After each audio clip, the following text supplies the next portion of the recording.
லூக்கா எழுதிய நற்செய்தியிலிருந்து வாசகம். அதிகாரம் 17, திருவசனங்கள் 11 தொடக்கம் 19 வரை. அக்காலத்தில் இயேசு எருசலேமுக்கு போய்க் கொண்டிருந்த பொழுது கலிலேய சமாரிய பகுதிகள் வழியாக சென்றார். ஒரு ஊருக்குள் வந்த பொழுது 10 தொழுநோயாளிகள் அவருக்கு எதிர்கொண்டு வந்து தூரத்தில் நின்று கொண்டே, ஐயா இயேசுவே, எங்களுக்கு இரங்குமென்று குரல் எழுப்பி வேண்டினார்கள். அவர்களை பார்த்து, நீங்கள் போய் உங்கள் குருக்களிடம் காண்பீர்கள் என்றார். அப்பொழுது அவர்கள் புறப்பட்டு போகும் பொழுது அவர்கள் நோய் நீங்கிற்று.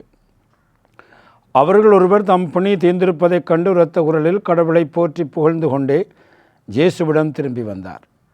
அவருடைய காலில் முகம் குப்புற விழுந்து அவருக்கு நன்றி செலுத்தினார். அவரோ சமாரியர்.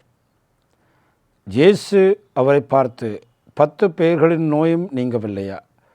மற்ற 9 பேர் எங்கே? கடவுளை போற்றி புகழ அந்நியராகிய உம்மை தவிர வேறு எவரும் திரும்பி வர காணோமே என்றார். பின்பு அவரிடம், எழுந்து செல்லும், உமது நம்பிக்கை உமக்கு நலம் அளித்தது என்றார். இது கிறிஸ்து வழங்கும் நற்செய்தி.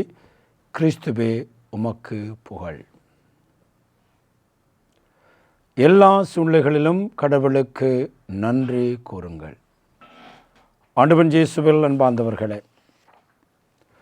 ஒருமுறை புனித 2ஆம் ஜான் பால் அவரிடம் ஒருவர் கேட்கிறார், உங்களுடைய வாழ்க்கையிலே நீங்கள் மிகவும் கடினமான நிலைப்பாடுகளை சந்தித்த பொழுது உங்களுடைய செபம் எவ்வாறு இருந்தது என்று கேட்கிறார். அப்பொழுது அவர் சொன்ன ஒரு பதில் மிகவும் சிந்தனைக்குரியது. அவர் சொன்னார், அப்படியான நிலைமைகள் என்னுடைய வாழ்க்கையிலே வருகிற பொழுது என்னுடைய செபம் எப்படி இருக்கும் என்றால், I give thanks to God, நான் கடவுளுக்கு நன்றி செலுத்துகிறேன் என்றார். அன்பார்ந்தவர்களே, மிக மிக அழகான வார்த்தைகளை புனித 2ஆம் ஜான் பால் அவர்கள் சொல்லியிருக்கிறார். துன்பங்கள் வருகிற பொழுது ஏன் நாங்கள் கடவுளுக்கு நன்றி செலுத்துகிறோம் என்றால், அந்த துன்பங்கள் மத்தியிலே கடவுள் எங்களோடு இருந்து பயணிக்கிறார் என்கின்ற அந்த உணர்வுகளுக்காக நன்றி சொல்கிறோம். துன்பங்களூடாக கடவுள் எங்களை தம்மோடு ஒன்றிணைக்கிறார் என்கின்ற அந்த அருளுக்காக நாங்கள் நன்றி கூறுகிறோம். அந்த நன்றியை நாங்கள் வெளிப்படுத்துகிற பொழுது அது எங்களை மீண்டும் கடவுளோடு இணைக்கின்ற ஒரு வழியாக இருக்கின்றதை அவருடைய வார்த்தைகள் நமக்கு வெளிப்படுத்துகின்றன. இன்றைய 3 வாசகங்களையும் நாங்கள் வாசிக்கிற பொழுது மையக்கருத்தாக நன்றி அமைகிறதை நாங்கள் பார்க்கிறோம். இன்றைய 1வது வாசகத்திலே நாமான் என்கின்ற ஒரு படை அதிகாரி, அவன் செல்வாக்கு மிகுந்தவன், அவனுக்கு வாழ்க்கையிலே தேவையான எல்லாம் இருந்தது. ஆனால் அவனுக்கு ஒரு பிரச்சனை, அதாவது அவனிடம் தொழுநோய் இருந்தது. அந்த தொழுநோய் அவனுடைய உடலை மாத்திரம் அரிக்கவில்லை, அவனுடைய மாண்பையும் அரித்து கொண்டிருந்தது. மிக பெரும் தளபதி, ஆனால் அவனுடைய தொழுநோயாளினால் அவனுடைய அந்த வாழ்வு மிக கடினமாக மாறியது. அப்பொழுதுதான் அவன் அறிகின்றான், ஒரு இறைவாக்கர் இருக்கின்றார். அந்த இறைவாக்கரிடம் போகின்ற பொழுது நான் அங்கே குணம் பெற முடியும் என்று ஒரு சிறுமி சொன்ன பொழுது அதை ஏற்று அவன் அங்கே போகிறான். அங்கே போன பொழுது அந்த இறைவாக்கர் வெளியே வரவில்லை. இறைவாக்கர் சொல்லுகிறார், நீ சென்று 7 முறை அந்த ஜோர்தானிலே மூழ்கி எழுகின்ற பொழுது உனக்கு குணம் கிடைக்கும். அப்பொழுது அவன் அதை செய்ய விரும்பவில்லை.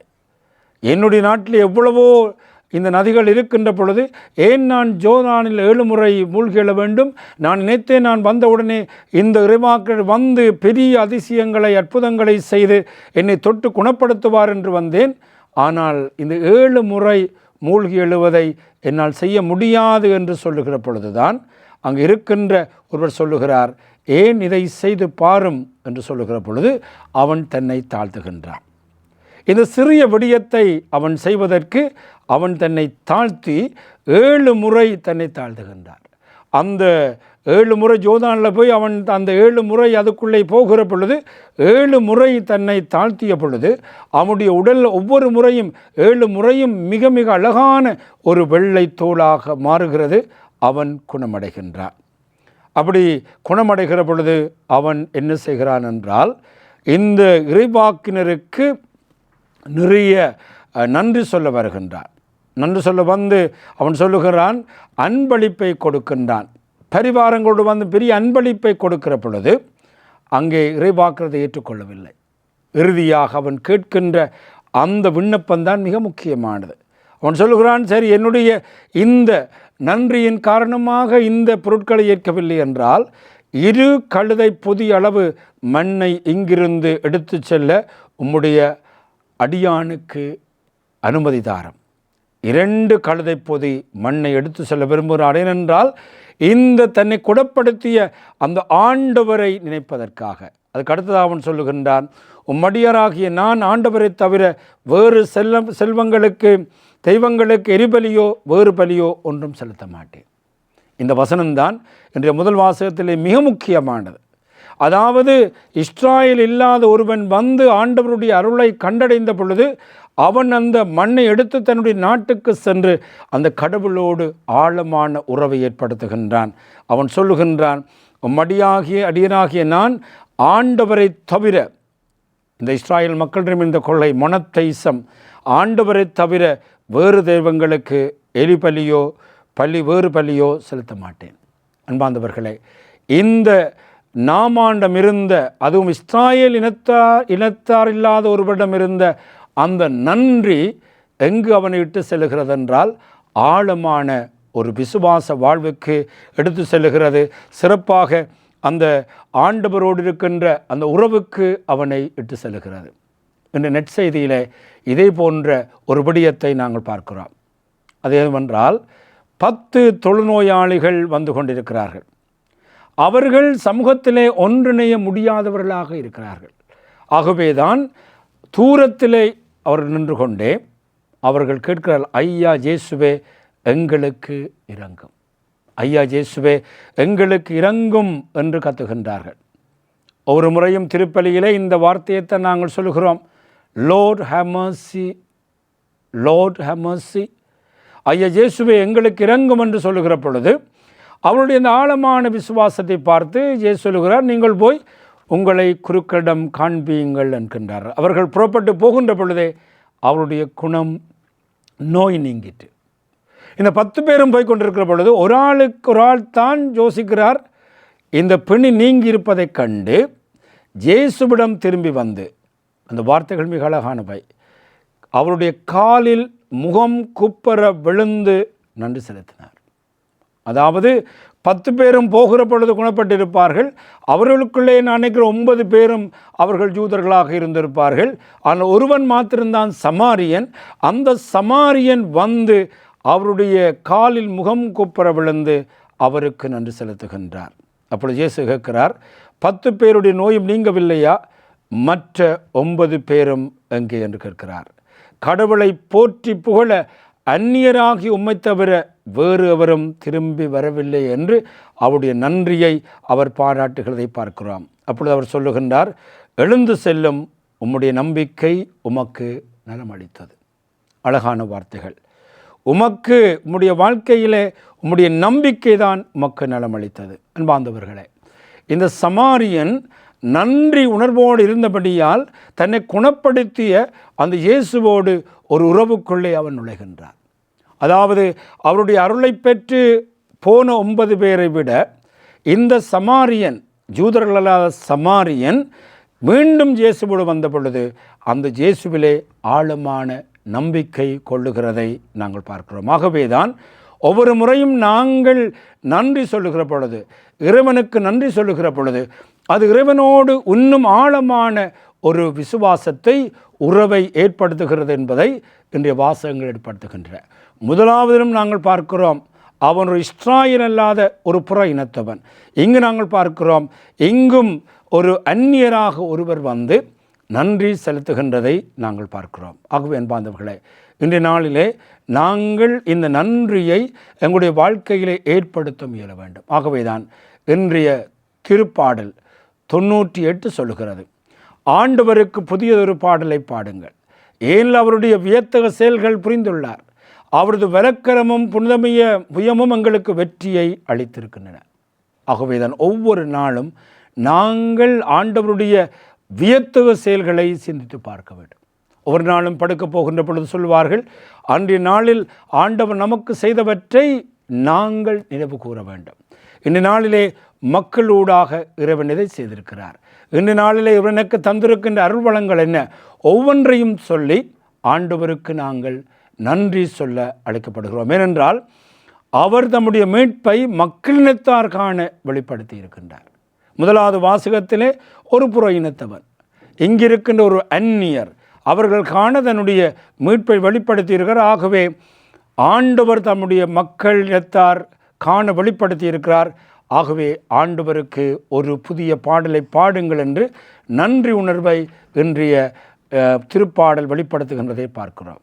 நெற்செய்திக்கு முன் வருகின்ற அந்த வாத்தொழியிலே தெசலோனிக்கேயர் எழுதிய திருமுகத்திலே புனித பவுல் அழகான ஒரு விடயத்தை குறிப்பிடுகின்றார்.